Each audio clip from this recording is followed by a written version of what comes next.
Boa noite, pessoal, tudo bem?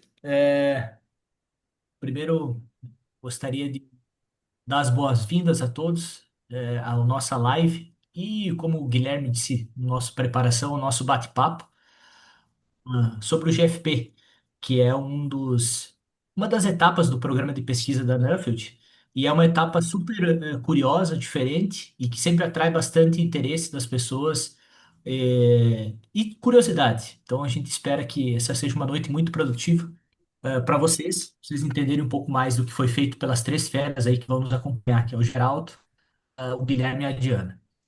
Meu nome é João Augusto Rossi Borges, eu sou professor aqui da Universidade Federal da Grande Dourados, no Mato Grosso do Sul. Estou falando aqui de Dourados, estou uma hora a menos, então aqui é 18h36.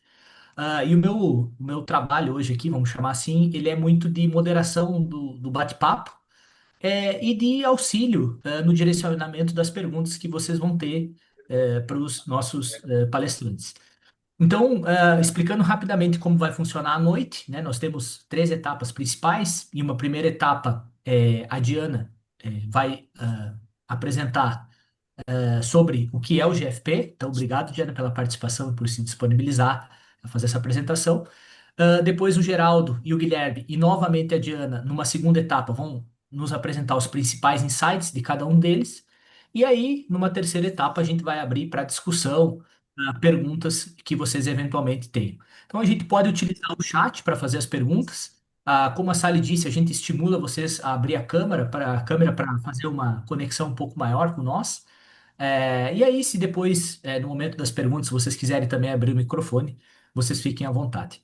Tá bom, pessoal? Então, desejo a todos um excelente evento, uma excelente noite, e eu já passo a palavra para a Diana, agradecendo mais uma vez, Diana, por estar aqui conosco. Obrigado, Diana. Muito obrigada a você, João. Boa noite para todo mundo.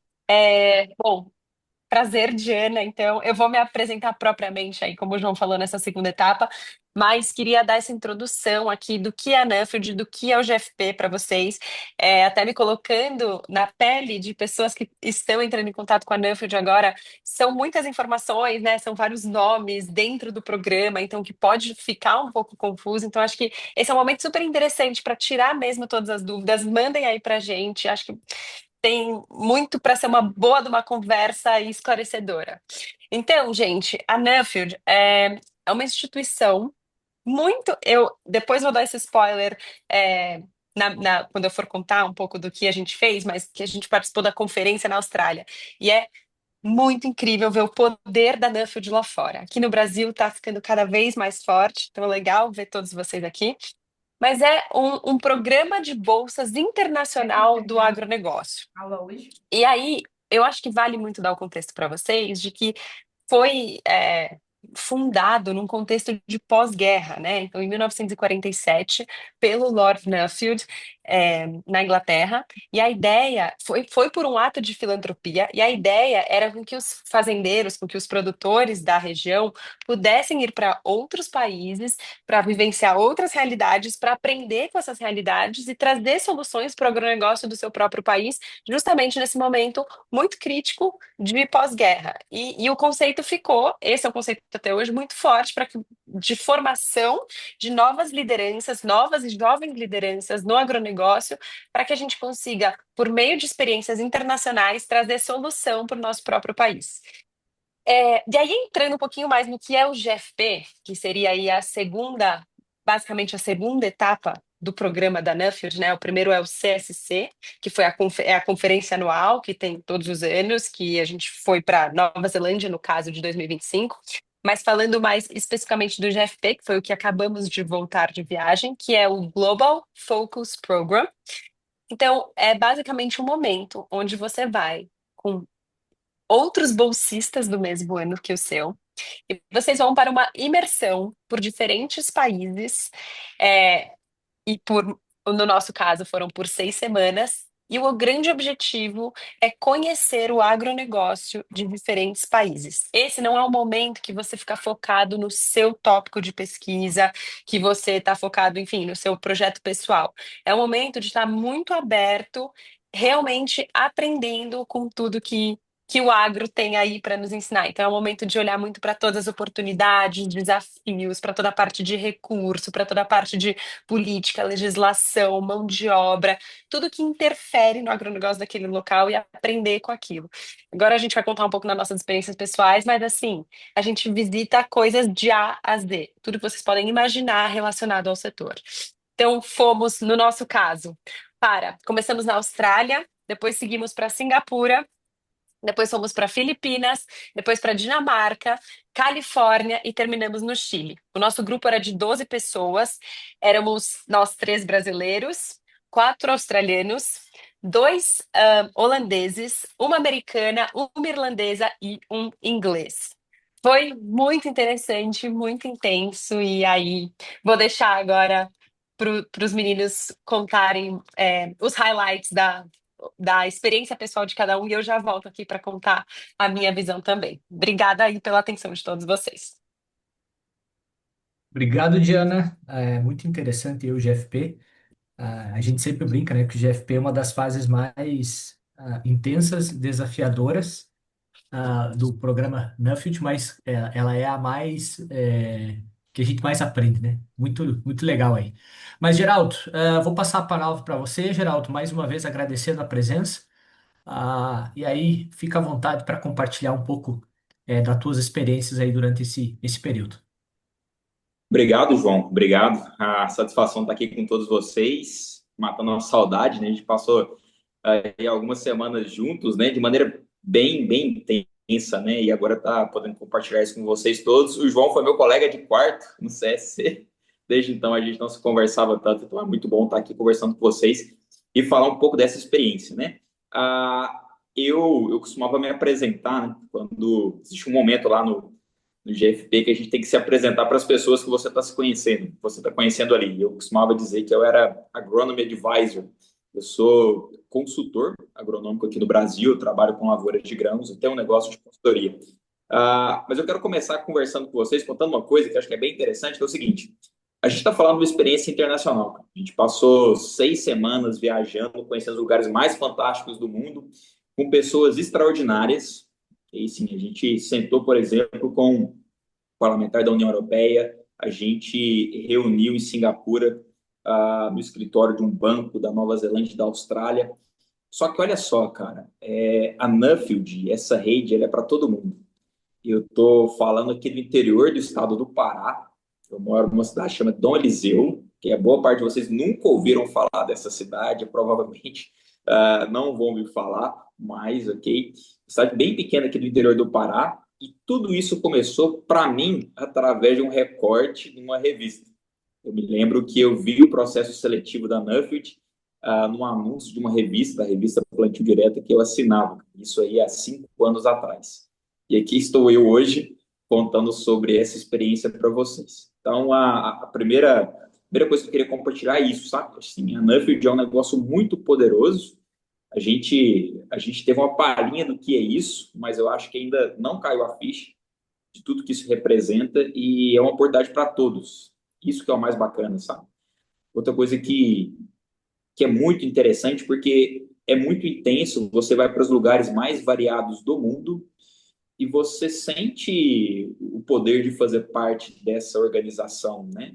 Você está na Filipinas, você está em Singapura, na Dinamarca, e a Nuffield, ela é um cartão que abre portas para você. E isso é um negócio muito especial também, sabe? Eu achei um negócio muito bacana. Eu tive conversando com algumas pessoas, eu falei, olha, como é que as pessoas te encaravam como brasileiro?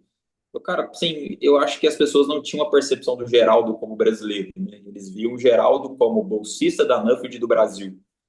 Então, isso é interessante, isso é uma percepção diferente para a gente, ok? Mas, assim, falando um pouco sobre a minha experiência, né, do que eu vi, do que eu vivi nesse período aí com os meus dois colegas, né? A Célia conseguiu colocar o fundo, ficou bacana. Célia, está ótimo. Primeiro ponto, assim, que é uma experiência que ela é muito diferente de tudo que a gente viveu, né? Assim, nunca vivi algo parecido com isso, né? Primeiro, que a gente tem a oportunidade de visitar lugares que são muito diferentes e muito discrepantes uns dos outros, né? Um dos objetivos desse dessa etapa no programa do GFP, a gente tem uma noção maior sobre o globo, vamos dizer assim, né? Olha, qual que é a percepção que você tem de país, né? Ah, isso é algo muito diferente, porque a gente fica muito, às vezes, ensimesmado, né, do que a gente costuma fazer, do nosso país, da maneira como a gente enxerga as coisas, e você tem essa oportunidade de olhar sobre perspectiva, né? E você passa a ter uma noção um pouco diferente do que é o mundo, em vários aspectos, né? Seja sobre sociedade, sobre economia, sobre política.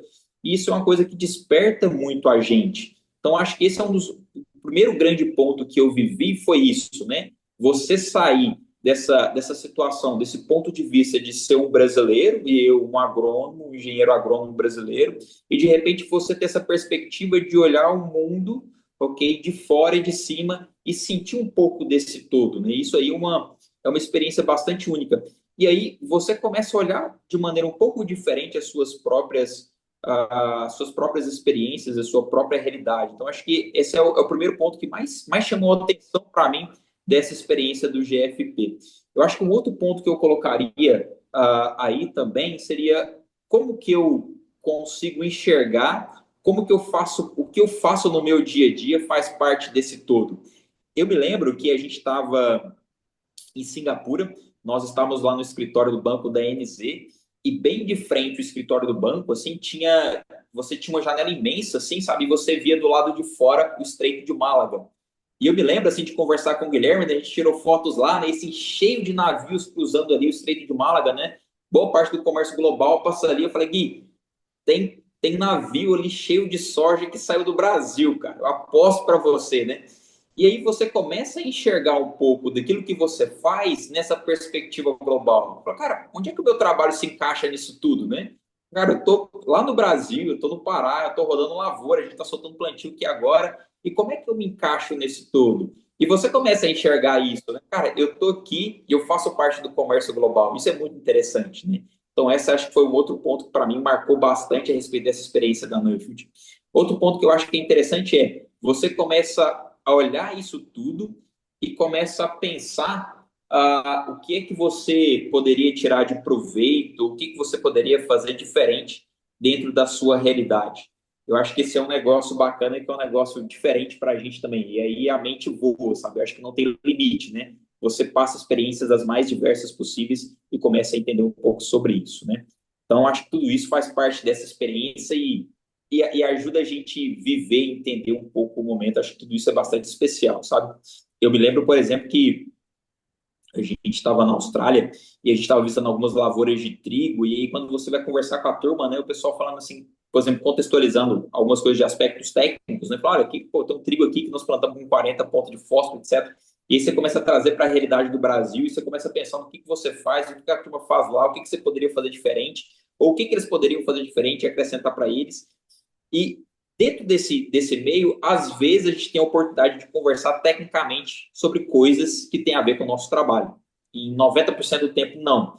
Mas em algum período, sim. E é bacana e isso é interessante, né? Além de você conhecer coisas novas para você ter essa oportunidade de, em alguns momentos ali, ver alguma coisa que você conhece, conversar com as pessoas e compartilhar isso. Isso é bem interessante. Só para fechar aqui, para eu passar a palavra para o Gui depois, outra coisa que eu acho que para mim foi único, assim, acho que faz parte das grandes experiências de FP, né? Tem essa questão de você olhar o mundo de perspectiva, etc. Mas um ponto é, como é que eu tenho, e aí eu me questionava isso o tempo inteiro, é um exercício muito difícil, né? Como é que você roda o mundo inteiro, você conhece diferentes culturas, diferentes realidades, e você tem essa experiência sem julgamento? De você estar apenas ali, conhecendo, ouvindo, escutando e não julgar.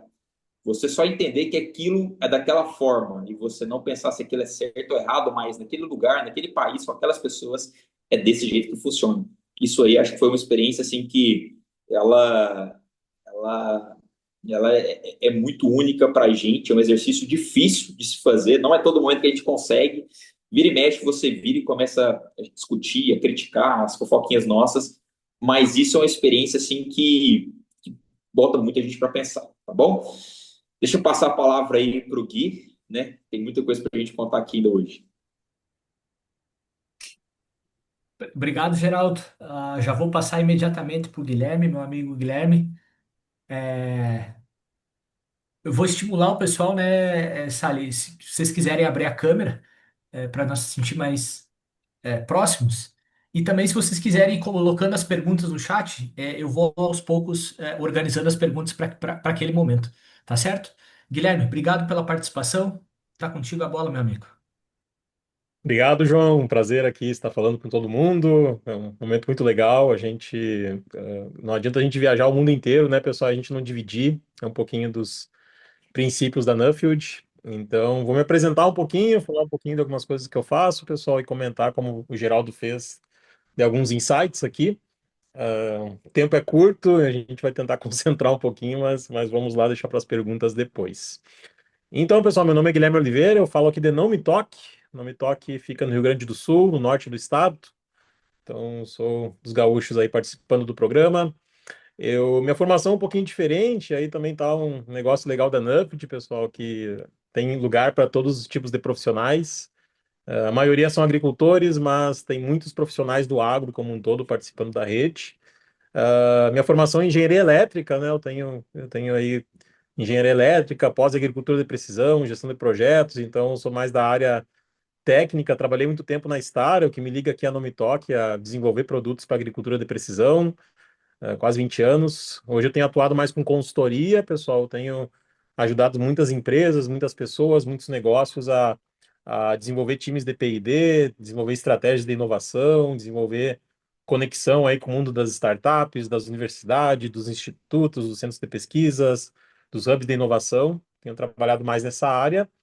E meu tema de pesquisa da NUF justamente é esse também, pessoal. Eu tenho muito aí buscado como o mundo tem feito essas conexões.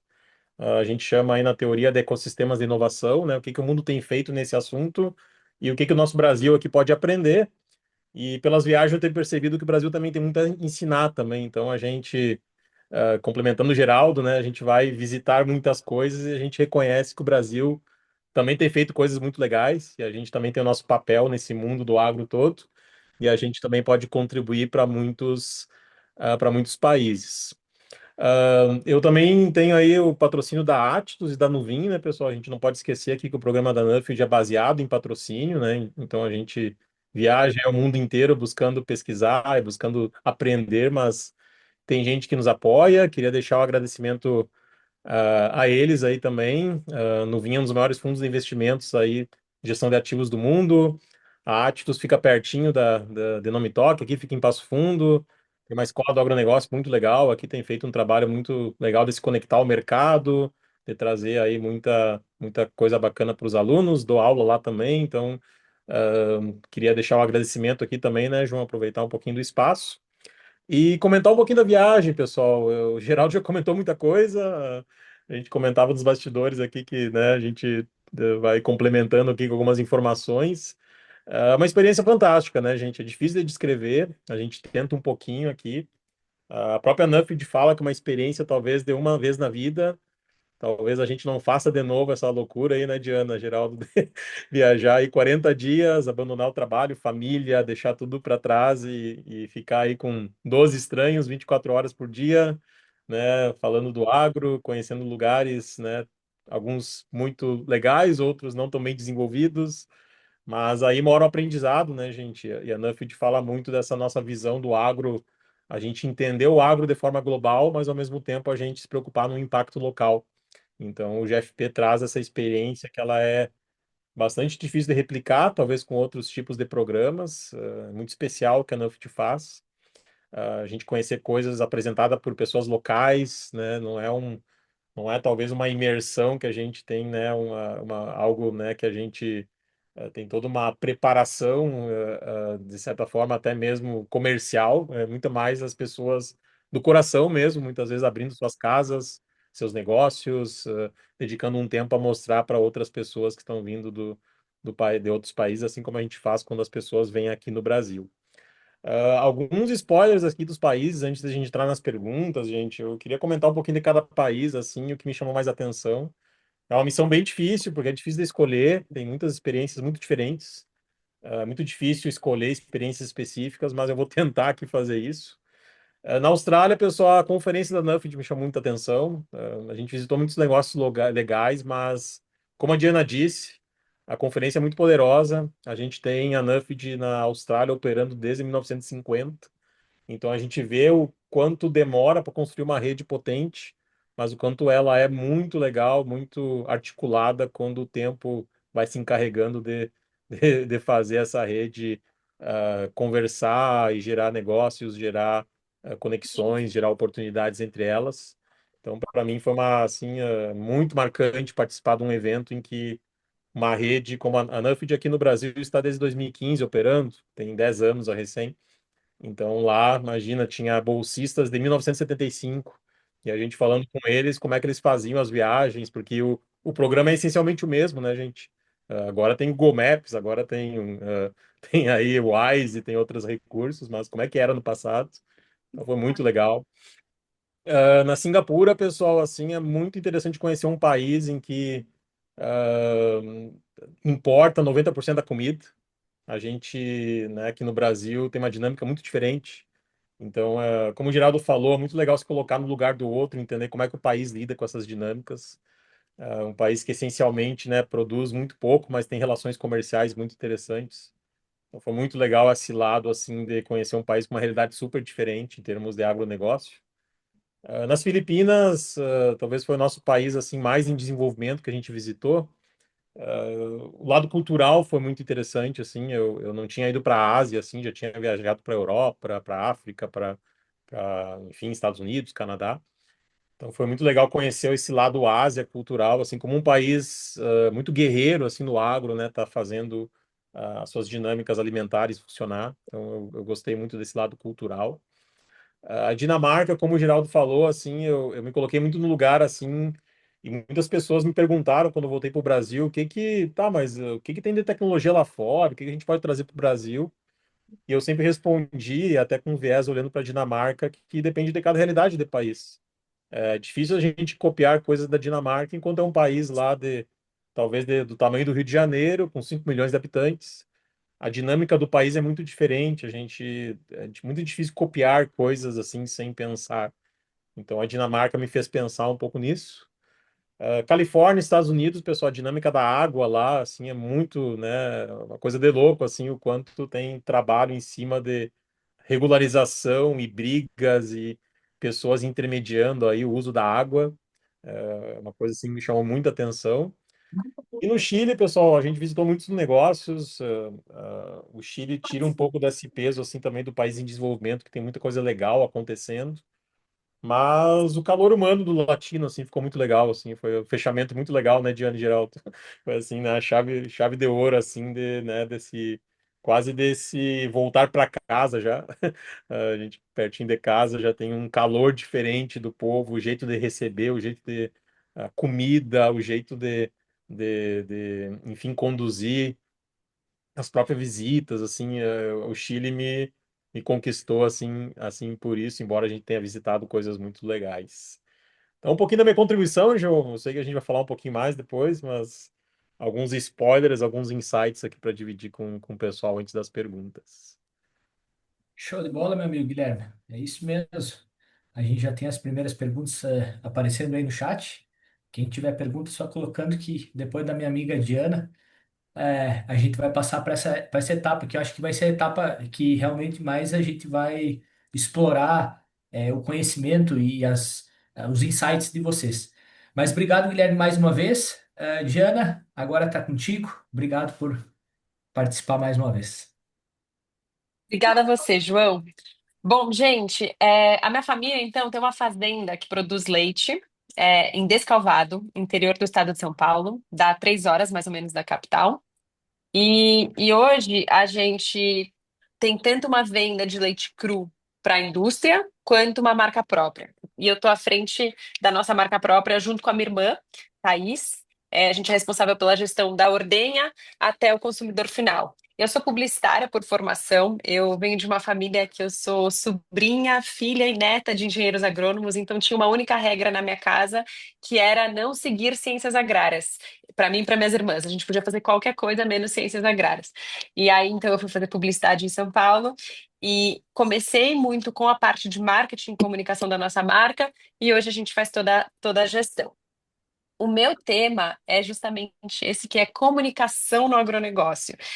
Então, eu falo que eu vou um pouco além do leite, porque eu estou olhando para a cadeia como um todo, mas é como reaproximar o campo da cidade, como melhorar a imagem do agronegócio no Brasil, que ela é muito deturpada, né?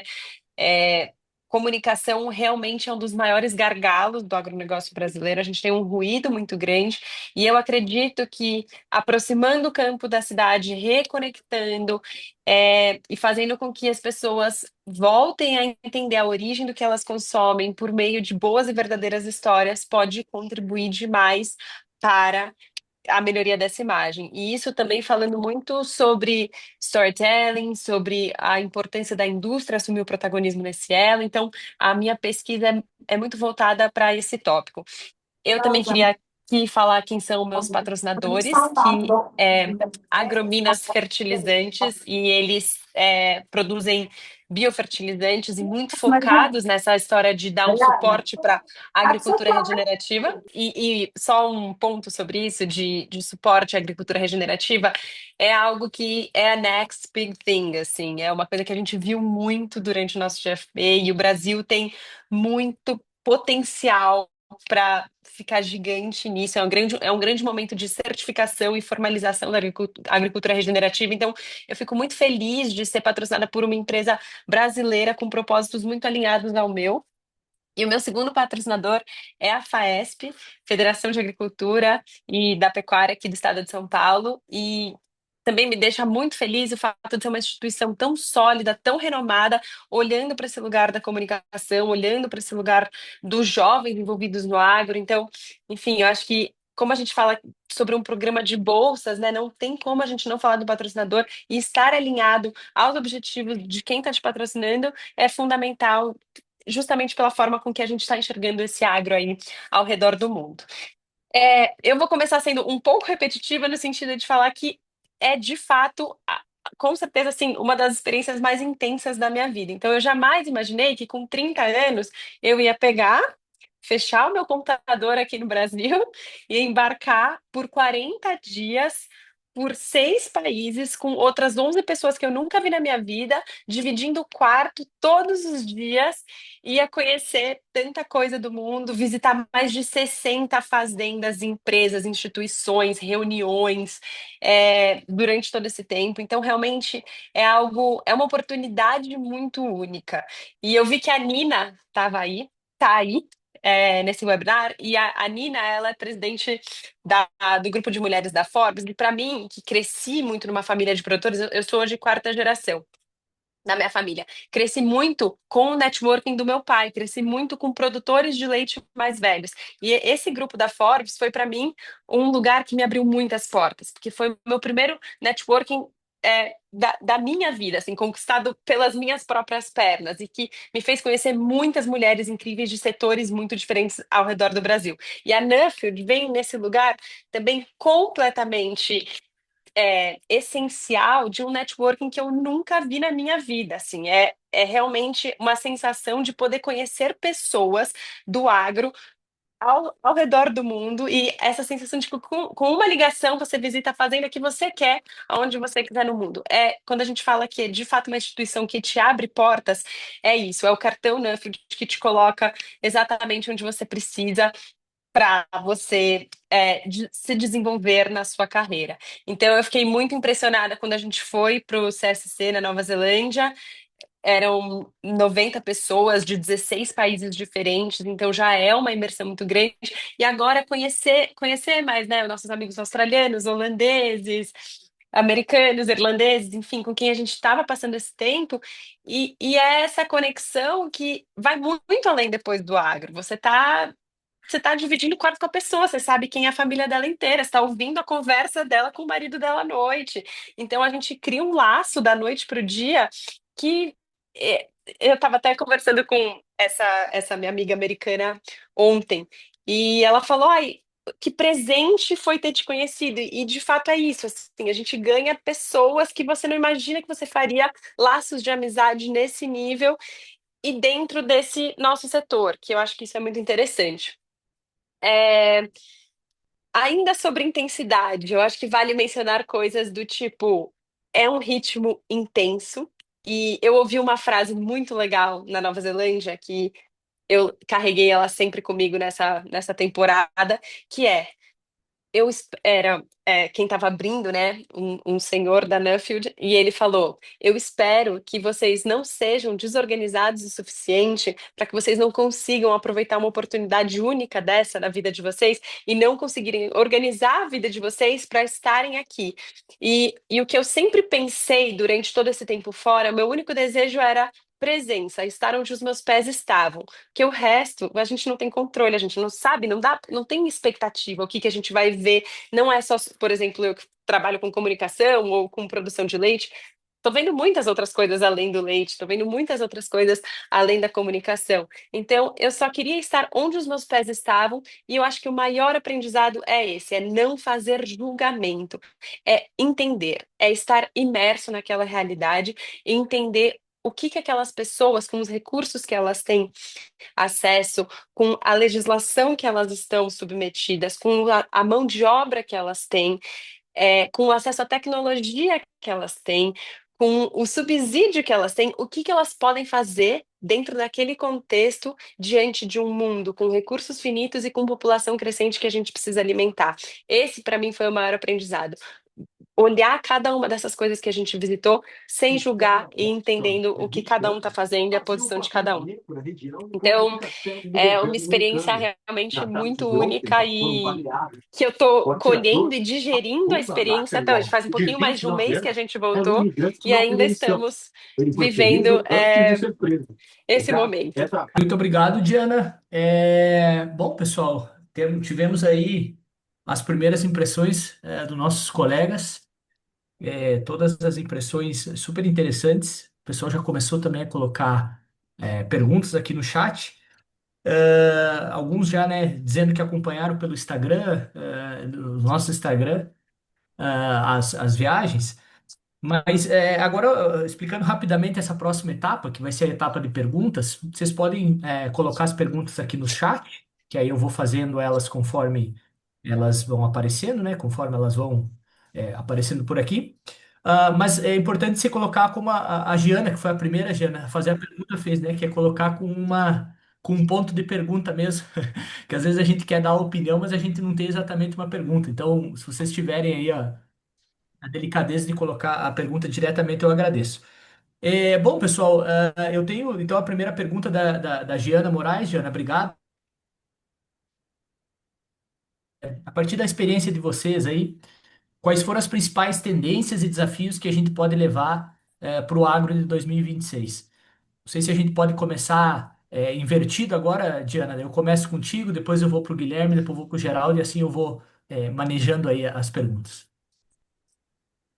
É uma pergunta super interessante, porque eu que estou muito acostumada com a gestão da minha marca aqui no Brasil, né? Então, eu estou muito acostumada a lidar com o público AB, muito voltado para tendências mundiais do que estão acontecendo, então, muito de olho nisso, né? Então, por exemplo, a gente olha muito para bem-estar animal, a gente olha muito para sustentabilidade, ESG como um todo. Dentro do portfólio de produtos, eu estou olhando muito para todo esse conceito de produtos naturais, clean label, funcionais. Então, eu tenho essa leitura de mundo, só que aí, quando você vai para as Filipinas, para o interior das Filipinas, e a gente foi visitar uma fazenda de patos, com esgoto a céu aberto, com caindo uma gotinha de água, as crianças tomando banho ali, brincando ali, e lixo e produção de carne, de ovos ao lado do lixo de esgoto a céu aberto. Aí a gente começa a refletir, né? Quais são as tendências e para quem que a gente está falando sobre essas tendências?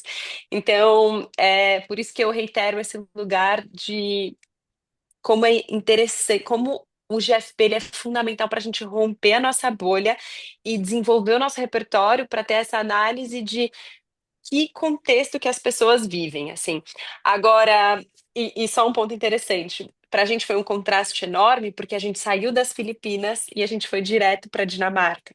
É um país extremamente desenvolvido que já fala de alimento orgânico, sustentabilidade, fala muito de bem-estar animal desde os anos 90. Então, é outro acesso à educação, outro acesso à tecnologia, outro acesso a subsídio, outro tipo de investimento. Então, eu acho, mas assim, de forma geral, o que eu diria é um foco enorme em sustentabilidade e justamente olhando o agro como parte da solução e não mais como vilão. Isso me fez também ter uma visão muito positiva sobre a visão externa do Brasil. Eu acho que a gente já passou por um momento onde o Brasil estava muito mais como o patinho feio.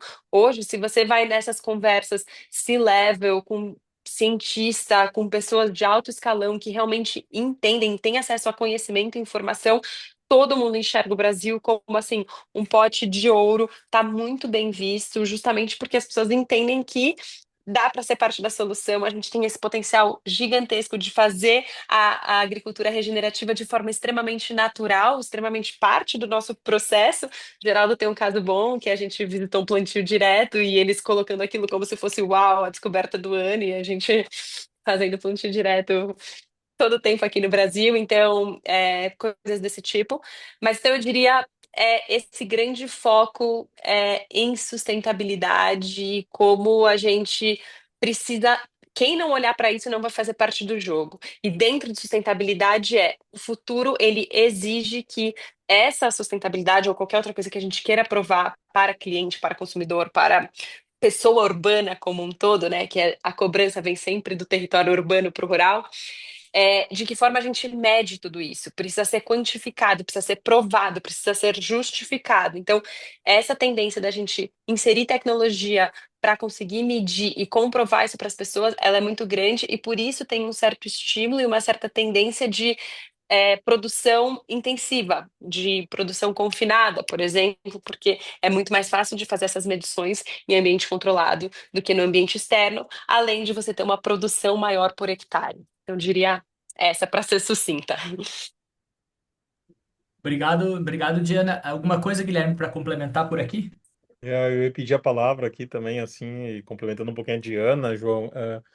A pergunta da Giana que é boa, assim, mas ao mesmo tempo ela tem um pouquinho da essência do GFP, porque é um pouco do exercício que a gente faz, sabe, Giana, de como é que você olha realidades diferentes, né, e você teste uma linha comum de desafios e oportunidades, né, de coisas tão diferentes, né? Mas mesmo assim tem esses assuntos comuns. Eu lembro de dois, assim, a Diana, no geral, pode me ajudar também, mas eu vejo assim que a resiliência climática também foi sempre uma pauta, independentemente do país, né? Então a gente sempre era um assunto, né, de pessoas, né, lidando com isso, sofrendo com isso, preocupadas com isso, alguns assuntos mais alguns países como o próprio Chile se aproveitando talvez da mudança climática para talvez cultivar coisas que não era possível. Então era uma pauta também muito normal assim, né, diante das conversas. E o assunto segurança alimentar como um todo também, ele sempre estava nas pautas e de novo, assim, né, de geral de cada país, muitas vezes tendo a sua interpretação de segurança alimentar, né? Então, uma Singapura, né, que de repente, né, importa, né, 90% da comida, né, e tem uma pauta que até 2030 queria produzir 30%, ela tem uma visão diferente de uma Dinamarca em que é um país super pequeno, que de repente está com pautas de sustentabilidade, até mesmo de alimentos super premium, completamente diferente, mas ao mesmo tempo, o lado militar na Europa muitas vezes pressiona o governo a colocar dinheiro nesse assunto e tirar da agricultura. E isso faz o país se mexer ao ponto de como lidar com isso, né? Então, cada país tinha uma gotinha digamos assim, de conversa nessas duas pautas, assim, que elas eram bem comuns em qualquer uma das visitas aos países. Vou aproveitar para complementar. Tem coisas que, basicamente, elas foram muito parecidas em vários lugares que nós fomos, né? O desafio de mão de obra em todo lugar, porque existe um desafio geracional, né? Quem é que vai assumir o negócio? Que isso é um desafio grande. Essa questão de concentração e aumento do tamanho das propriedades rurais. A gente viu isso em vários lugares, inclusive na Europa. Então, assim, na Dinamarca, o tamanho da propriedade rural tem aumentado. Então, isso é uma coisa que a gente viu. Problema e o desafio com relação à água também, muito parecido em vários lugares que a gente foi. Agora, assim, eu posso citar alguns casos de algumas coisas que a gente presenciou, com quem a gente conversou, que fazem a gente pensar sobre isso, né? Sobre desafio e tendência. Eu não sei se falar se é uma tendência, etc., mas são coisas com que a gente teve experiência, né? A primeira delas, eu me lembro que a gente estava conversando com um colega nosso de viagem, né? Um holandês, o Stan, e ele estava contando para a gente que ele tinha que trocar o piso das vacas, aqui do estábulo das vacas, porque a União Europeia baixou uma portaria que a vaca não podia pisar mais em concreto. Então a gente vê assim, o nível de regulamentação que tem em alguns lugares, né? E isso é uma coisa que você fala, cara, será que isso é uma tendência? Chegava ao ponto, por exemplo, de na Dinamarca o pessoal discutir se deveria criar galinha que ponha ovo branco ou ovo marrom, porque a galinha que põe ovo branco ela é mais eficiente na conversão alimentar do que a galinha que põe ovo marrom. E aí eu fico me questionando, será que isso é tendência? Né? A gente não sabe, mas foi coisas que a gente viu, né? Outro ponto, né? E aí é um ponto interessante, eu me lembro que a gente conversou com o parlamentar da União Europeia lá na Dinamarca, e na conversa, né, ele falou assim, olha, a gente está vivendo um momento que ele pode ser muito oportuno para o Mercosul, okay? Com toda essa questão de tarifaço, né, acho que a União Europeia quer se aproximar mais com outros parceiros do que os Estados Unidos, e a aproximação com o Mercosul, ela pode ser interessante nesse momento, né, e aí tem a questão dos gastos militares, e a União Europeia tirando o dinheiro do subsídio agrícola para colocar investimento com os gastos militares, e isso pode ser interessante para uma abertura comercial em relação à agricultura. Aí ele me disse o seguinte, só que tem um problema com o Brasil, a gente sabe que o Brasil utiliza hormônios no gado de corte, e isso aí é um problema, e o Brasil tinha que cuidar mais da rastreabilidade. Aí eu fiquei com aquela cara assim, que? What? Porque nós não usamos hormônio para engordar gado de corte no Brasil. Isso não é permitido, né? Claro, se algumas pessoas utilizam isso, não é um negócio que é permitido pela legislação, né? Mas o que for muito claro é, nós não fazemos muito bem o dever de casa quando a gente fala em rastreabilidade no Brasil, em vários segmentos do agronegócio. E o consumidor ele quer isso, cara. O consumidor europeu ele quer isso, ele quer essa segurança. Então, eu não sei dizer se isso encaixa como tendência ou como desafio, mas é algo que a gente deveria abrir o olho, sabe? Olha, o que que o consumidor nosso está querendo, né? E se o europeu quer rastreabilidade, o Brasil deveria fazer melhor o dever de casa em termos de rastreabilidade. Então, esse foi um ponto que me chamou a atenção nessa história, sabe? Então, essas e outras coisas fazem a gente pensar sobre isso, né? Que tem desafio e oportunidade. Muito legal, Geraldo. Foram coisas também muito semelhantes àquelas que eu vi no meu GFP. Agora a Letícia tem uma pergunta super prática, né? Ela tem uma pergunta querendo saber o que que vocês identificaram, talvez as prioridades, ou as coisas mais vocês gostariam mais de deixar em evidência. O que que vocês conseguiram aprender que possa ser aplicado, prático, aqui no Brasil, a partir das experiências de vocês? Posso começar agora com o Guilherme, para nós mudar um pouco a sequência? Vamos lá, João. Vou contextualizar muito com a minha atuação aqui também, né? Acho que cada um também aqui, o Papo Gerado de Ano também conseguem, né, dar exemplos um pouquinho diferentes. O que que eu vejo, assim, né, João? A primeira coisa, a Letícia também que perguntou, né? Tem essa adaptação sempre local, assim, né? No GFP, a gente aprende muito essa questão, né? De muitas vezes olhar a realidade, entender um pouco o contexto do país, né? Seja econômico, né? Social, cultural, né? E muitas vezes trazer coisas, né? Que fazem sentido. Eu trabalho muito com essa parte de inovação, né, Letícia? Trabalho com essa parte de ecossistemas, né? Fomento a inovação, né? E é um pouco do meu tópico da pesquisa da Nuffield. E o que que eu vi lá fora, assim, né? Eu notei, assim, que esses movimentos de inovação aqui no Brasil, e em termos de hubs de inovação, muitas vezes até startups, né? Eles têm colocado pouco o agricultor, né? O dono da fazenda no centro, né? Muitas vezes são pessoas que estão empreendendo no ramo agro que muitas vezes eles estão validando ideias, validando novas hipóteses de produto, né? Mas muitas vezes quem vai usar lá na ponta, né, não está sendo envolvido, né? Eu vi na viagem da NUF de N exemplos de coisas acontecendo dessa forma, né? Então, eu achei muito legal a visita que a gente fez lá numa empresa chamada Vale Frio, lá no Chile, e tinha um agricultor que ele abriu uma empresa de frutas congeladas, né, para exportação, e depois foi comprado pela Nutrisco, né, um grupo muito maior aí internacional, né? E ele começou muito com um problema dele, uma demanda dele, né, de talvez diversificar a operação da fazenda, né, ou lidar com aquelas frutas, né, ter outros encaminhamentos.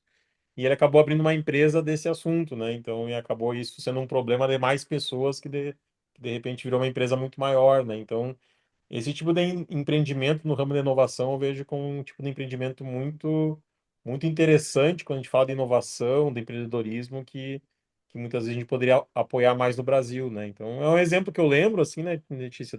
Talvez tenha outros N exemplos aí do ponto de vista mais da produção, assim, né? Acho que o Geraldo e a Diana também vão poder opinar um pouquinho mais, mas eu dou sempre essa dica, né, da gente adaptar um pouquinho com o contexto aqui, né? Outra coisa também que me chamou muita atenção, assim, e daí tem um pouco a ver, talvez até com marketing, assim, a Austrália faz isso muito bem, assim, de tu valorizar muito o produto o produto nacional, assim, né? Então a Austrália tem N produtos internacionais, né? Tem muitos produtos australianos na parte de frutas, hortaliças, né? E os mercados, assim, né? Os departamentos aí que vendiam, eles tinham muito orgulho de dizer, ou de referenciar, ou de muitas vezes, né? Indicar que o produto, né? Compre produtos australianos, né? E pelo menos em alguns lugares aqui no sul eu noto que muitas vezes a gente não valoriza tanto isso, né? Talvez até pela própria abundância de alimentos ou por alguma outra dinâmica do próprio país, assim, mas é uma outra coisa que eu acho que praticamente a gente consegue fazer muito fácil, assim, também. Outro exemplo que eu lembrei de cabeça, assim. Obrigado, Guilherme. Eu vou passar para ti, Diana, agora, porque depois eu vou deixar com o Geraldo, que eu já vou emendar a segunda, uma pergunta junto com o Geraldo. Então, eu acho que ele vai estar mais capacitado para responder a próxima.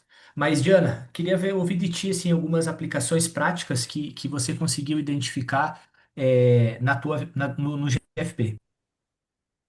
Olha, também acho difícil a gente não olhar para o nosso próprio tópico, né, para o nosso próprio negócio de alguma forma. Então, o que eu diria é que eu captei no GFP e trouxe direto para implementar aqui e trazer para o meu tópico, para desenvolver no meu tópico de uma forma geral, é essa ideia de que o que eu vi, por exemplo, na Dinamarca e na Califórnia é algo muito parecido com o meu consumidor aqui, que é um consumidor muito exigente, que é um consumidor que ele já está disposto a pagar mais pelo produto, muito além do valor nutricional. Então, ele está pagando pela sua história, pela sua essência, pelos seus valores, pela garantia de uma sustentabilidade, pela garantia de um bem-estar animal, por uma rastreabilidade como um todo. E no meio desse caminho, a gente foi para Singapura e a gente teve uma reunião muito incrível com o ANZ, né, que é o Banco da Austrália e da Nova Zelândia, com sede em Singapura. E quem conversou com a gente foi um dos diretores da parte de carne. Então, ele é responsável por todas essas relações e por todo o posicionamento da carne australiana para o mercado asiático. E ele me falou uma coisa que foi muito interessante, que é o tal do make it fun. Então, por que que você vai perder tempo, dinheiro, energia conversando com uma pessoa que não quer consumir o seu produto, que odeia o agronegócio, ao invés de você direcionar o seu investimento para alguém que está interessado no seu produto.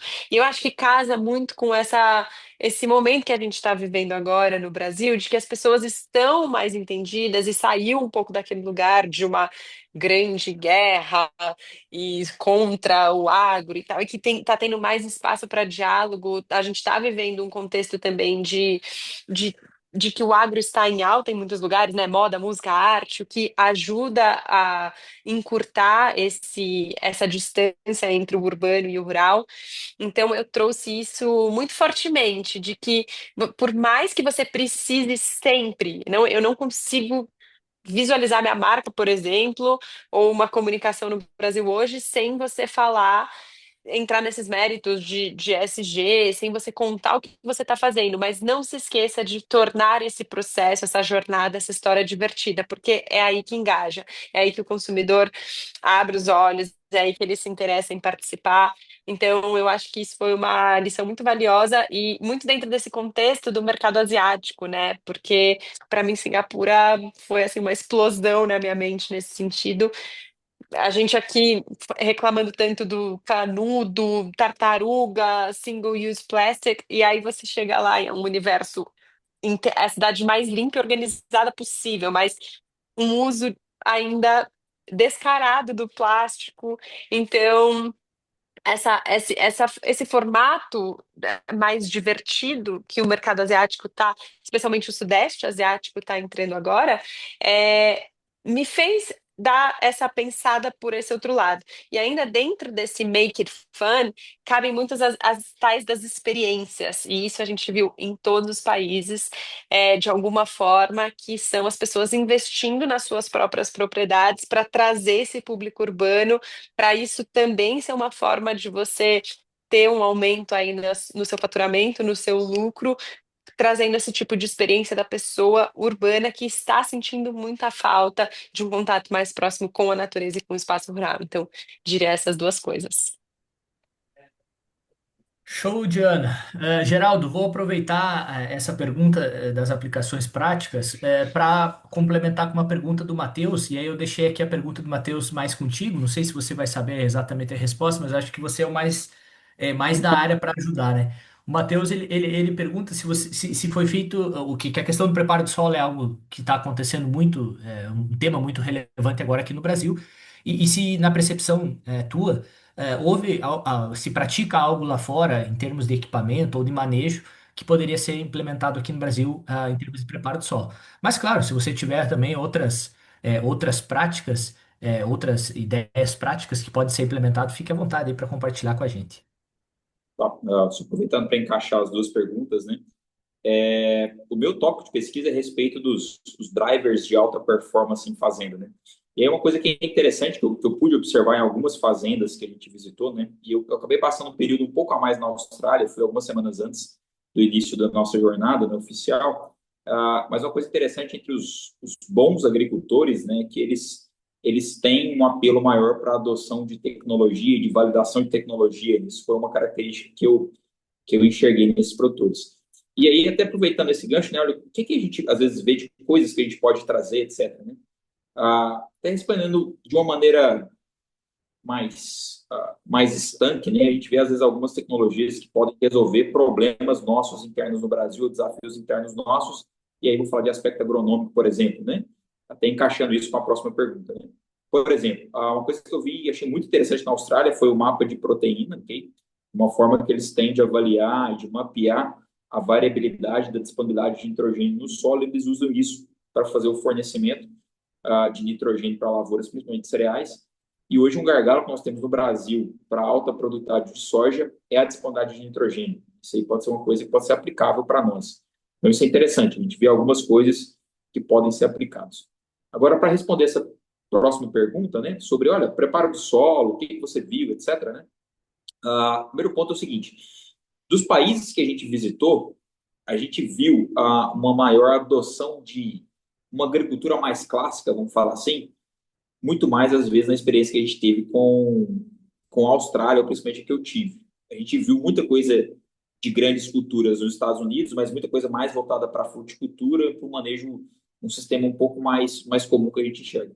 Se a gente for para olhar para a Austrália, o primeiro ponto é um país que tem uma adoção muito grande de plantio direto também. Então, por mais que a gente pense em preparo de solo, é um país que tem muita questão de preparo, muita questão de plantio direto, perdão. E aí, um ponto que me chamou a atenção com relação a esse tópico mais técnico é uma coisa que pode ser interessante, a questão de strip till, que então, assim, a gente tem problemas nossos no Brasil, às vezes de compactação, etc., né? E essa tecnologia de strip till é uma tecnologia interessante, fica o meu questionamento, quanto que a gente consegue viabilizar isso na escala do Brasil, mas em termos de tecnologia, não necessariamente preparo do solo, mas de manejo geral, se você conhece a realidade da Austrália, o pessoal da Austrália, eles são PhD em tráfego controlado. E aí é um negócio muito interessante. Por um lado, você está me perguntando sobre preparo do solo. Por outro lado, eu estou te falando como evitar ter que fazer preparo do solo nas áreas, né? Para manejo de compactação. E a turma da Austrália faz isso muito bem feito. É muito mandatório lá a questão de manejo de tráfego controlado de máquinas para evitar a compactação de solo e para reduzir a necessidade de operações mecânicas aí. E outra coisa que é muito interessante, e agora nós estamos soltando plantio aqui na região onde eu estou, aqui no Pará, a gente tem solos muito argilosos, com muita chuva, a gente sofre muito com a parte de mecanização aqui.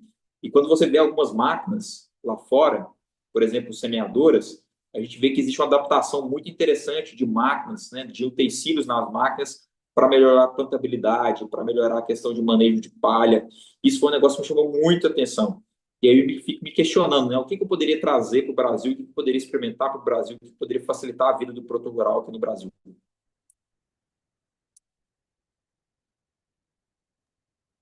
Show de bola, Geraldo. Agora a próxima, Diana, eu acho que ela já é específica para ti aqui, porque ela está muito no setor de laticínios. Então, são um conjunto de perguntas aqui, né? Se vocês visitaram fazendas de leite e laticínio, essa acho que até eu posso responder que vocês visitaram, porque todos nós visitamos. Mas aí, as perguntas da Juliana quais foram as diferenças principais que vocês notaram, imagina, entre os setores comparado do Brasil com os que vocês visitaram lá fora? E como é que o setor de lácteos é visto fora do Brasil? Se há alguma oportunidade aí que vocês notam para o nosso setor. Então, vou começar contigo, Diana, essa. Vamos lá. Visitamos super fazendas de leite. Eu diria que visitamos mais de uma até, mas em todos os países que a gente visitou, e super interessante, né, para comparar. Inclusive, eu comecei o meu GFP, eu fui um pouquinho mais cedo para a Austrália, e eu fui visitar a fazenda de um dos nossos amigos de grupo que viajou com a gente esses 40 dias, que tem um negócio muito parecido com o meu. Só que mais para o sul da Austrália. E ele tem. Então, estão com 1.000 vacas em lactação e com a marca própria deles lá também. E aí eu já te diria de cara duas coisas muito interessantes que eu vi na hora. Mão de obra, então a mão de obra dele é toda do Quênia. E super difícil porque eles chegam na Austrália sem falar inglês, então a comunicação entre eles é muito complicada, especialmente a parte ali do pessoal da ordenha. Então, no momento que eu cheguei, eles tinham acabado de fechar os acordos para mudar a ordenha deles atual por uma ordenha de robô. E aí eu fiz uma pergunta para ele porque o pai dele é ainda muito envolvido na ordenha, né? O pai dele tirando leite todos os dias, inclusive à noite que eu dormi lá, o meu amigo acordou 2 horas da manhã para fazer a ordenha da noite naquele dia. E aí eu perguntei para ele que se não existisse ordenha robótica, enfim, você acha que você continuaria no negócio? E aí ele me falou: eu acho que eu continuaria pelo legado da minha família, por ser um negócio familiar, mas ficaria muito desestimulado. Não é o que eu quero fazer. Eu não quero estar aqui para fazer ordenho, eu quero olhar para outras coisas. E a outra coisa que me chamou muita atenção é que aqui no Brasil a gente tem o CPEA, né? O preço que eu pago, a gente paga a própria fazenda, né? No caso, com a nossa marca própria. Muda todo mês, com o CPEA e a gente preço livre no nosso mercado. E ele está há 2 anos. Eles vendem 20% da produção para uma indústria, está há 2 anos com o mesmo valor. Então, é completamente outras variáveis que moldam o mercado.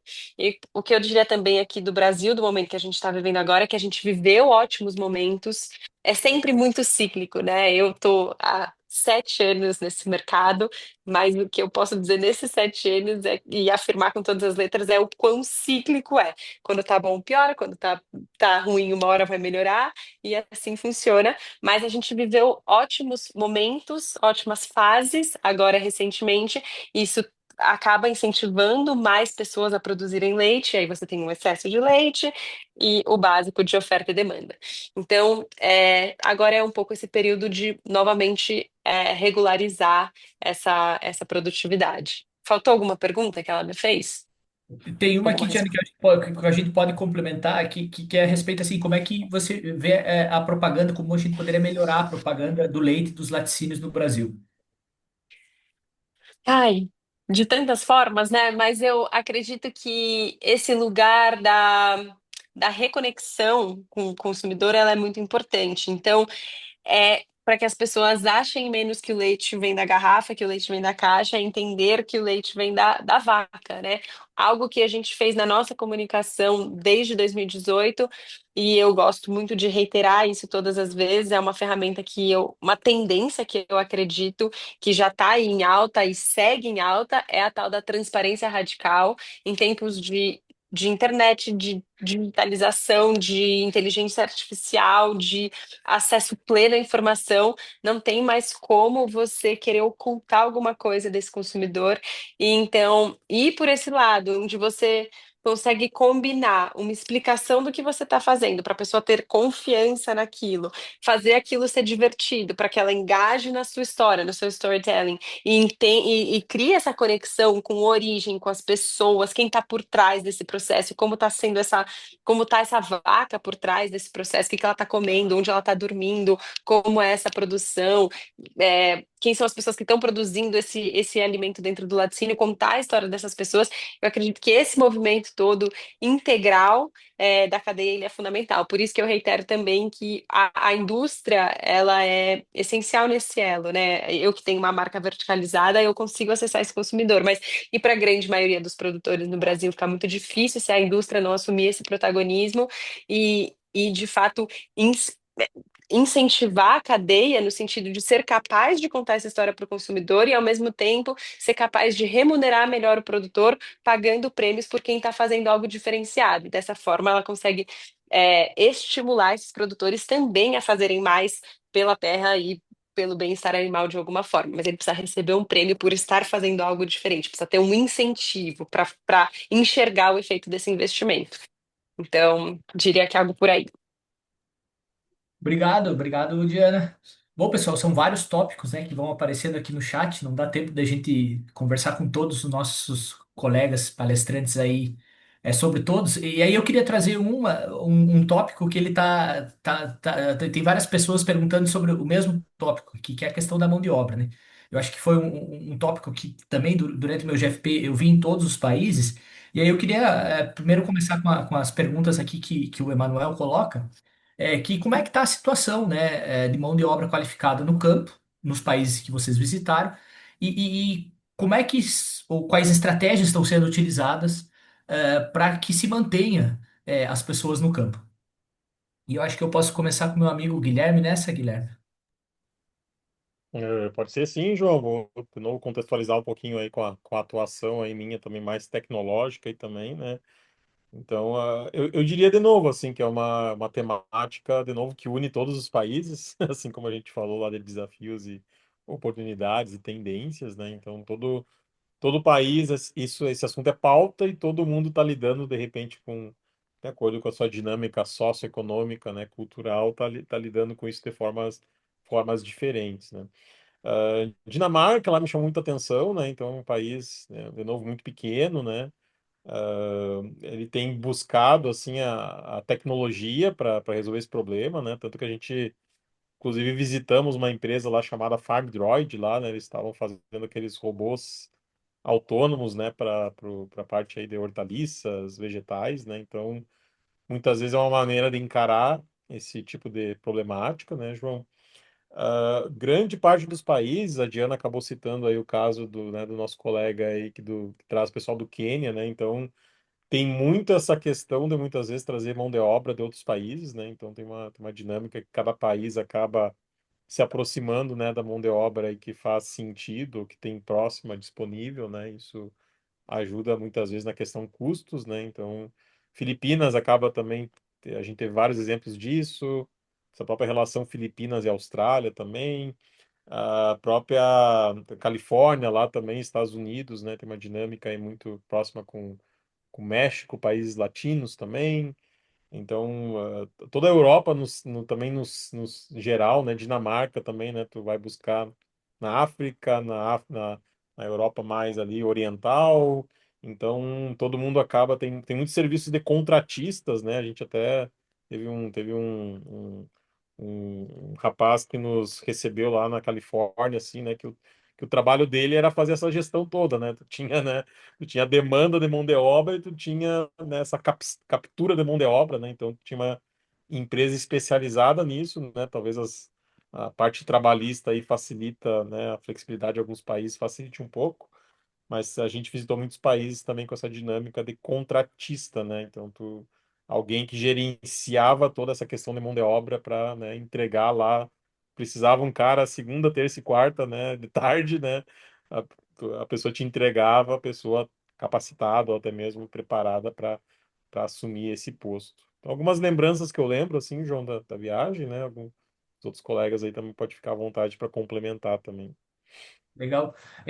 Durante o GFP, Guilherme, só para complementar, um dos países que eu visitei também, a mão de obra, eu acho que tinha dois desafios. O primeiro era manter o produtor querendo ser produtor, então você vê a migração de muitos filhos de produtores que não querem mais ficar, e isso foi geral nos países, mas também esse desafio de captar mão de obra para trabalhar nas propriedades, né? Que no geral, elas são propriedade, ela é uma mão de obra, nos países mais desenvolvidos, ela é uma mão de obra importada, né? Os Estados Unidos importa do México e outros lugares. A Alemanha importava da Polônia e Romênia. Então você vê esses países realmente importando mão de obra de outros lugares. Mas, Geraldo, eu queria ver assim a tua opinião a respeito da questão da mão de obra, se você identificou alguma estratégia do que está sendo feito nesses países, vamos colocar nesses dois blocos, né, para manter produtores na terra, mas também para conseguir manter e atrair funcionários para trabalhar nas propriedades rurais. Tá? Eu não sei se quando é feita uma pergunta dessa, né, se a gente espera escutar que existe um plano para isso, né? Não, eu não vi uma espécie de plano, né? Existe uma política, eu não vi política, entendeu? Eu vi as pessoas procurando alternativas, né? Assim, os produtores procurando alternativas, né? Se a gente for olhar, por exemplo, até a questão dos Estados Unidos, né? Uma coisa que foi interessante é porque assim, o governo americano faz vista grossa para a imigração, para a mão de obra na Califórnia, por exemplo. Assim, coisas que talvez não deveriam ser permitidas, que são permitidas para não ter problema com relação à mão de obra. Né? E a gente, por exemplo, lá na fazenda do Campbell, né, que acho que a Diana estava falando da fazenda do Campbell lá na Austrália, ele recebe muita mão de obra de backpackers. Então, assim, isso é muito comum na Austrália, né? Você vê, assim, os produtores, as fazendas, eles contratam viajantes, né, mochileiros que passam um tempo, um período na fazenda lá, uma, duas, três, 4 semanas para levantar fundo e continuar a viagem. Isso é muito comum lá na Austrália, né? Mas, assim, uma coisa que eu vi em alguns lugares que é muito parecido com o Brasil as fazendas têm partido muito mais para mecanização, para máquinas maiores, cada vez maiores, para demandar menos pessoas. E aí, quando você olha, por exemplo, o modelo em alguns lugares, né? Eu lembro que a gente conheceu uma fazenda lá na Dinamarca que o agricultor ele titulava: olha, esse aqui é a one man farm. Isso aqui é uma fazenda de um homem só. Entendeu? Que era o conceito de fazenda dele, né? Eu tenho tamanho suficiente que só eu consigo tocar a fazenda. Isso aqui é one man farm. E a gente olhando, por exemplo, na Austrália, você vai ver que os módulos agrícolas eles são de um tamanho relativo que consegue comportar uma determinada oferta de mão de obra. Então, geralmente é uma fazenda onde 3 pessoas tocam a fazenda, entendeu? E onde você tem máquinas muito grandes, ok? Você tem plantadeiras lá, dimensão muito grande, cara, que conseguem ter um rendimento operacional alto para depender de menos pessoas. Então, isso foi uma coisa que a gente viu em alguns lugares, nos Estados Unidos meio parecido, mesmo quando a gente vai, por exemplo, para a fruticultura, por exemplo, você vai a Califórnia, é uma grande produtora, tem vários pomares na Califórnia. Se pensar pomar, tem maçã, etc. Não, os pomares lá são de culturas que você consegue mecanizar, de amêndoa e pistache, que você mecaniza, entendeu? Por mais que seja um pomar, você consegue colocar uma máquina para colher amêndoa e pistache. Então, essa é uma tendência muito forte de mecanização que tem no Brasil e em todos os lugares também.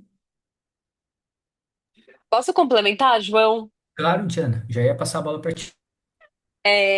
O que eu ia falar é muito na linha do que eles têm dito, mas é assim, onde dá para pôr tecnologia, tem tecnologia, né? Então, países desenvolvidos, com bastante subsídio, com bastante acesso, tem tecnologia para as coisas acontecerem e eles fazem aquilo de forma muito eficiente.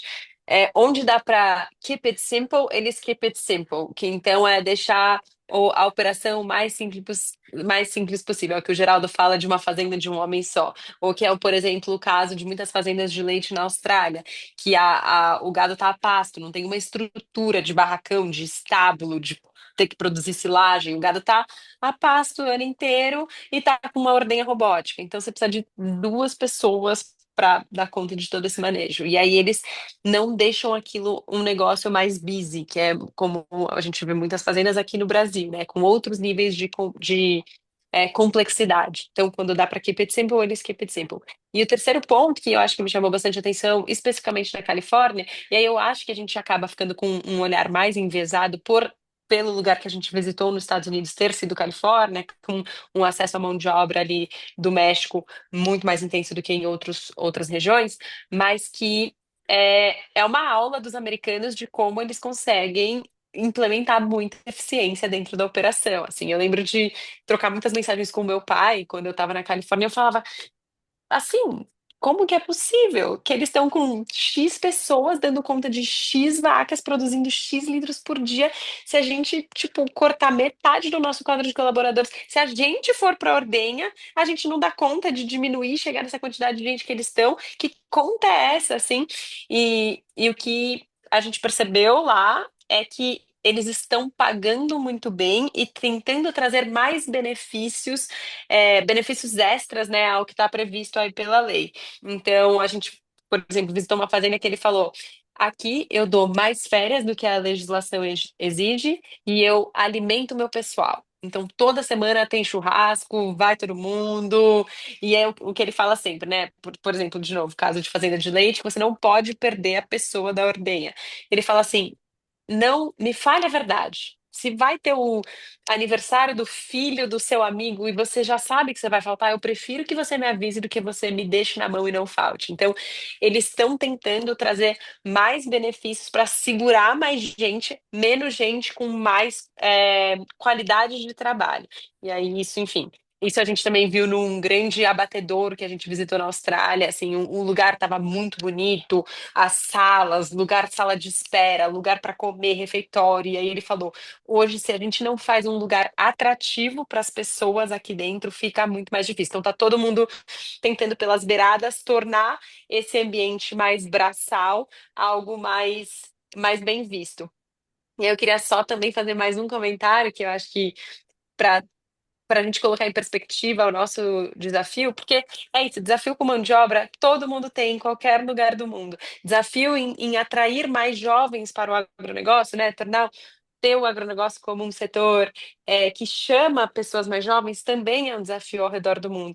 Agora, o que me colocou muito em perspectiva foi ir para Singapura, onde 90% dos alimentos que a população consome é importado. Esses jovens que estão crescendo lá num contexto extremamente urbano, super imersos numa vida muito digitalizada, sem não vem terra, não tem nenhuma produção no país. Como que você convence esse jovem de que o agronegócio é importante, é interessante? Vem tudo importado, é mais fresco importar um alimento da Malásia do que cultivar qualquer coisa em Singapura. Então, esses desafios de como você também atrai os jovens, e os jovens eles vêm carregados de todas essas novas informações, educação, tecnologia, para implementar e melhorar os negócios. Como que você faz isso, assim? Então, realmente é um grande desafio no mundo inteiro. Muito bom, pessoal.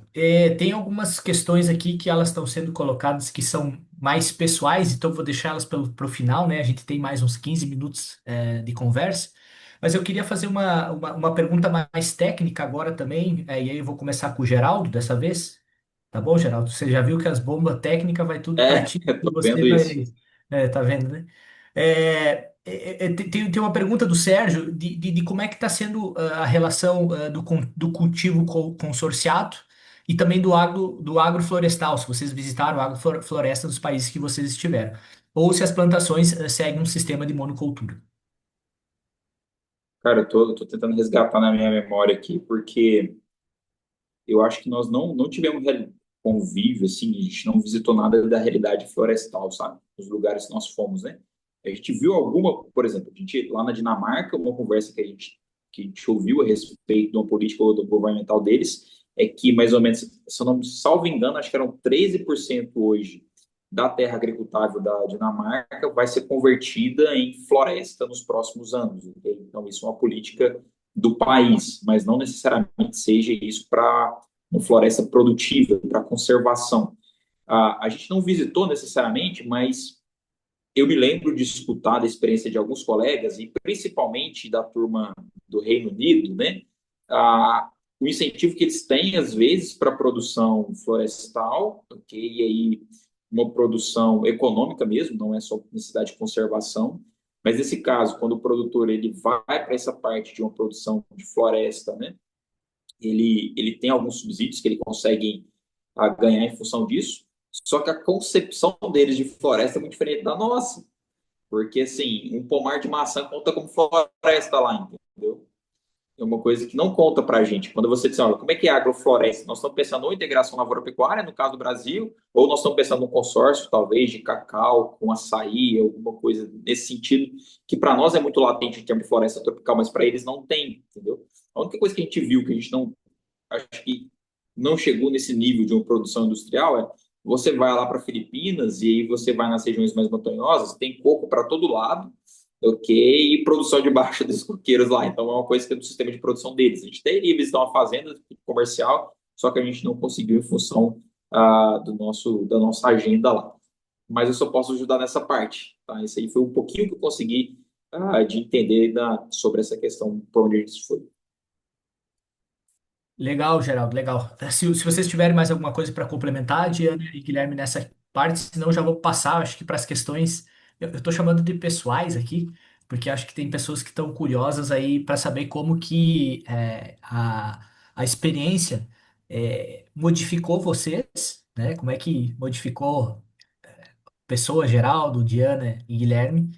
E também uma pergunta do João, que é o que vocês vão fazer de diferente após a oportunidade que vocês tiveram com essa experiência do GFP.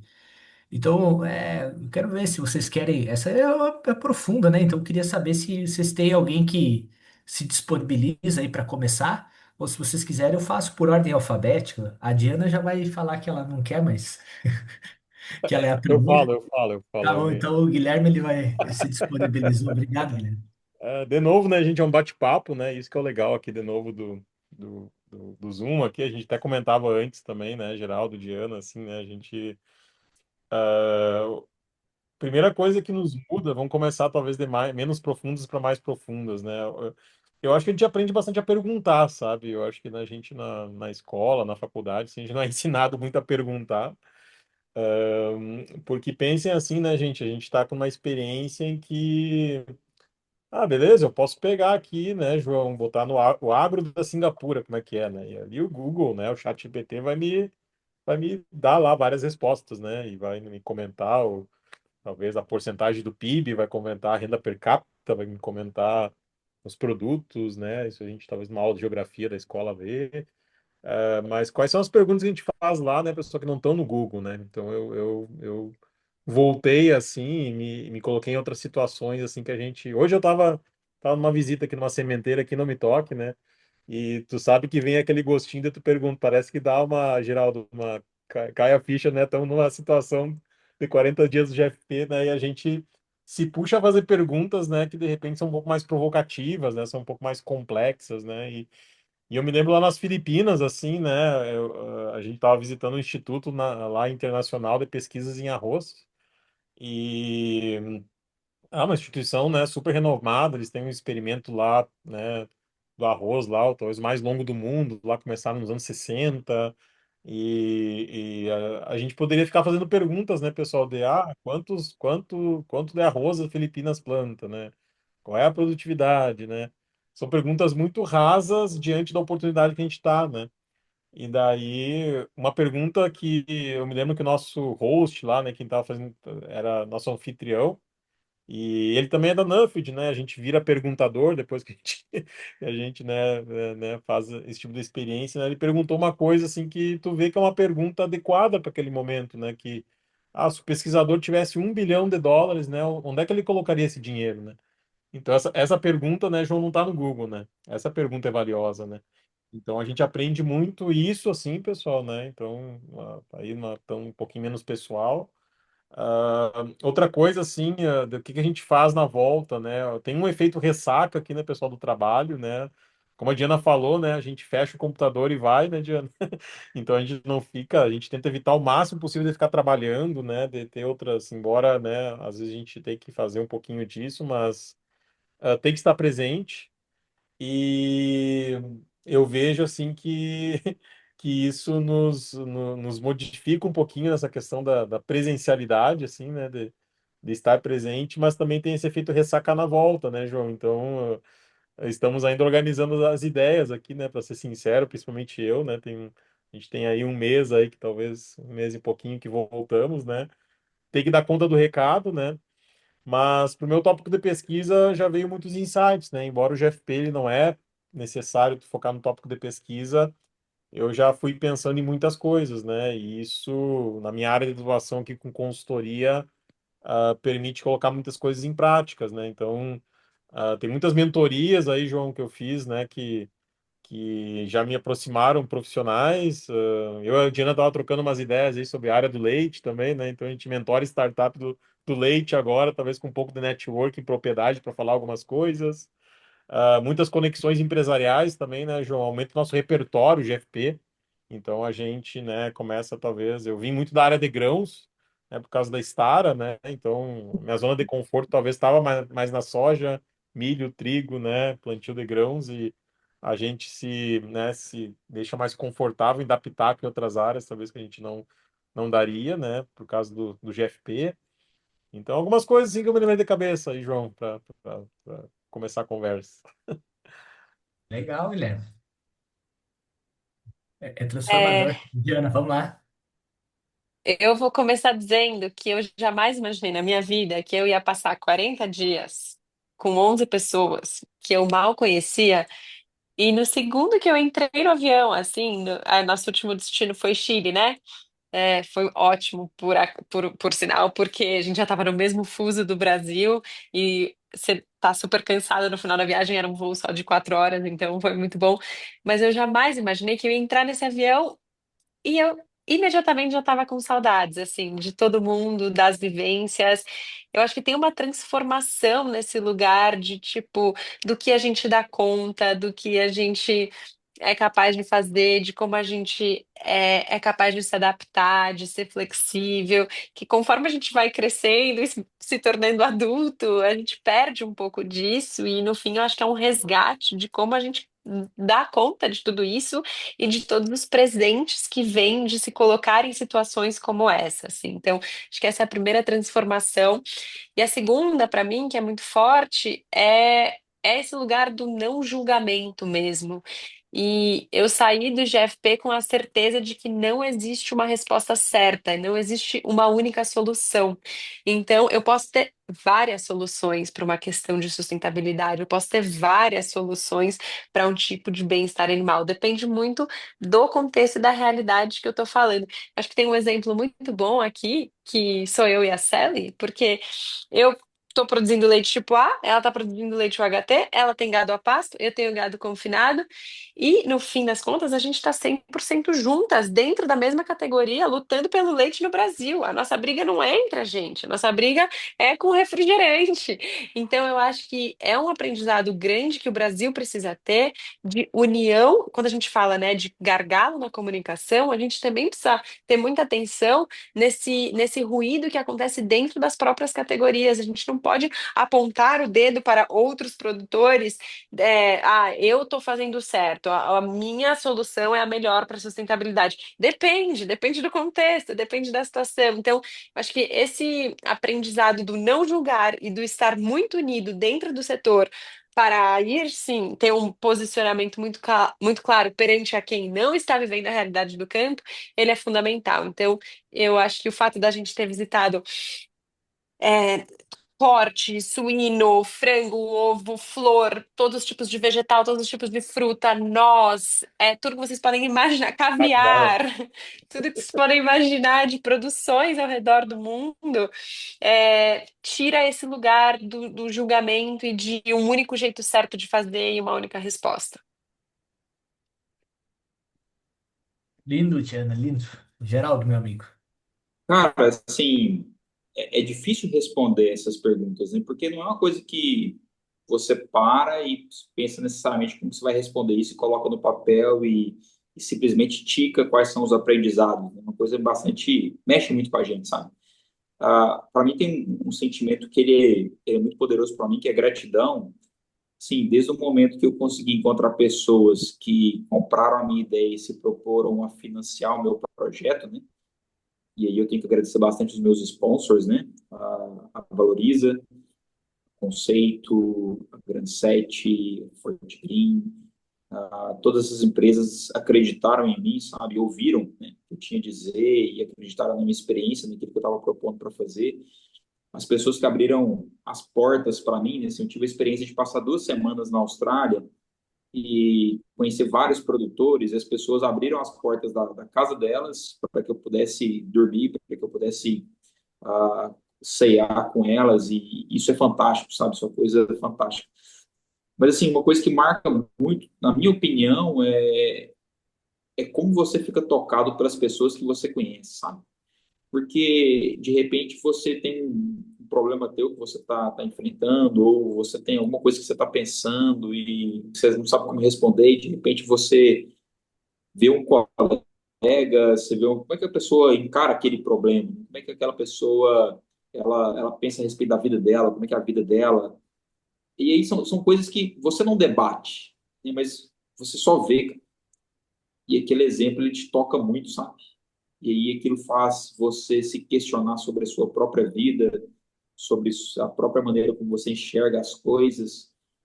E para mim é isso, sabe? Assim, o grande lance é isso, né? Como o exemplo das pessoas toca a gente e faz a gente pensar sobre a nossa própria vida, a nossa própria atitude, sobre os nossos próprios sonhos, como a maneira como você quer viver, sabe? Isso é muito forte. Isso foi muito forte para mim. É emocionante, Geraldo, emocionante mesmo. Pessoal, bom, nós estamos nos encaminhando para o final da nossa conversa. Já são, aqui no meu horário, 8 horas, né? Para quem está em São Paulo, Brasília, aí já são 9 horas, Porto Alegre, tem uma galera que está por aí. E ao final, assim, eu gostaria primeiro de agradecer a Diana, o Guilherme e o Geraldo por participar. Como eles mesmos disseram, acho que foi a primeira vez que vocês tiveram a oportunidade de conversar depois do GFP. Vocês passaram 40 dias juntos e já faz quase um mês, ou um pouquinho mais de um mês que voltaram, e foi a primeira troca de ideias que vocês tiveram junto. Agradecer ao pessoal que deu apoio técnico para fazer a nossa conversa, Amanda, Juliana e Sally, que nos auxiliaram nesse período. Agradecer também o pessoal que participou. Essa live conversa faz sentido porque vocês estão aqui. Mas principalmente agradecer aos sponsors, né? O Geraldo, o Guilherme e a Diana. Eles a todo momento eles demonstram essa gratidão, né? Que todos os scholars da Nuffield têm por aqueles que acreditam naquilo que a gente propõe. Então, agradeço, assim, em nome, imagino, de toda a Nuffield, a todos os sponsors que fazem essa rede funcionar. E deixar uma mensagem, pessoal, final, vamos colocar assim, não sei se a palavra é esperança, né? Mas a Nuffield, ela é uma rede, a Diana colocou muito bem no início, de pessoas, e de pessoas que querem ser protagonistas, de pessoas que querem se desenvolver. Vocês devem ter notado, tanto na fala da Diana, do Guilherme, do Geraldo, que ao participar desse processo de programa de pesquisa da Nuffield, eles sentem uma gratidão por isso e eles se desenvolveram a partir disso. E às vezes a gente pensa que a liderança é aquela que tem que chegar primeiro, aquela que tem que falar mais alto, aquela que tem que falar mais. Mas às vezes a liderança não é isso. A liderança é aquela que te inspira num olhar, que te ajuda com duas palavras. E a Nuffield é isso. A Nuffield te capacita para ser líder da maneira que você decide ser líder. Não tem uma maneira certa de liderar. Então, se você se sente com esse espírito de querer liderar mudanças relevantes no agronegócio, tenha certeza que a Nuffield, ela é para você. E aí eu convido vocês, a quem ainda não faz parte, de se conectar com a rede Nuffield, né? A rede Nuffield tem a questão de members, né? Então você pode ser membro da Nuffield, e depois, anualmente, ela abre o processo seletivo para caso você queira se tornar um scholar, assim como a Diana, o Guilherme, e o Geraldo. Então, pessoal, mais uma vez agradecendo vocês. Eu só queria deixar assim uma mensagem bonita no final e convidar os meus amigos Diana, Guilherme e Geraldo para, se caso eles tiverem alguma palavrinha final rápida, que eles possam também fechar a participação deles com algo inspirador aí para nós. Obrigado, pessoal. Com certeza. Vou começar, tá, meninos? Aí vocês Primeiras damas. finalizam. É, o que eu queria só complementando aqui, João, é também agradecer todo mundo, agradecer você por mediar, agradecer todo mundo que participou. E eu costumo dizer que, especialmente dentro do meu tópico, né, sem comunicação, sem educação, desculpa, não existe comunicação.